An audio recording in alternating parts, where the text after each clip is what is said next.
ಯಾವ ರೀತಿ ಮಾಯ ಒಂದು ವಸ್ತು, ಪರಮಾತ್ಮ ಒಂದು ವಸ್ತು ಅಂತ ನಾವು ತಿಳ್ಕೊಂಡ್ರೆ ಏನಾಗ್ತದ, ಅಲ್ಲಿ ಏಕಮೇವ ಅದ್ವಿತೀಯ ಬ್ರಹ್ಮ ಅನ್ನೋದು ಚ್ಯುತಿ ಬರ್ತದೆ.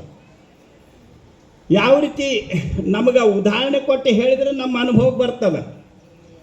ಯಾವ ರೀತಿ ಅಂದರೆ, ಈಗ ಒಂದು ದೊಡ್ಡ ಪ್ಲಾಟ್ ಇರ್ತದೆ, ಏನೋ ಜಾಗ ಖರೀದಿ ಮಾಡಿರ್ತಾನೆ, ಅದರೊಳಗೆ ಅವ್ನು ನಕ್ಷೆ ಹಾಕಿ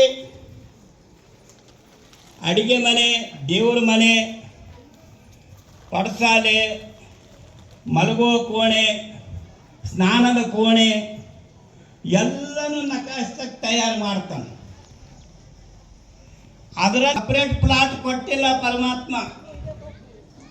ಇನ್ನೊಬ್ಬ ಪಕ್ಕದಲ್ಲಿ ಒಂದು ಪ್ಲಾಟ್ ಖರೀದಿ ಮಾಡಿದ್ದ, ಈ ಒಂದು ಪ್ಲಾಟ್ ಖರೀದಿ ಮಾಡಿದ್ದ ಅಂದರೆ ಇಲ್ಲಿ ಏಕಮೇವ ಅದ್ವಿತೀಯ ಬ್ರಹ್ಮಚ್ಯುತಿ ಬರ್ತದೆ.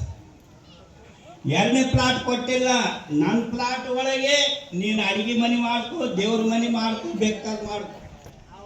ಅದರಂಗ ಪರಮಾತ್ಮ ಏನಿದ್ದಾನೆ ಒಂದಕ್ಕೆ ಎಣೆಯಿಲ್ಲ, ಸಂಪೂರ್ಣ ವ್ಯಾಪಕವಾಗಿ ತುಂಬಿಕೊಂಡಿದ್ದಾನೆ. ಅದನ್ನೇ ಪುರುಷ ಸೂಕ್ತದಲ್ಲಿ ಕೂಡ ಸ ಭೂಮಿ ಸಹಸ್ರಾಕ್ಷ ಸಹಸ್ರಪಾತ್ ಸ ಭೂಮಿ ವಿಶ್ವತೋ ವೃತ್ವ ಅತ್ಯತಿಷ್ಠ ದಶಾಂಗುಲಂ. ಯಾರು ಎಷ್ಟು ಹೇಳಿದ್ರೇನು ಅದಕ್ಕಿಂತ 10 ಪಟ್ಟು ಪರಮಾತ್ಮ ಇದ್ದಾನೆ.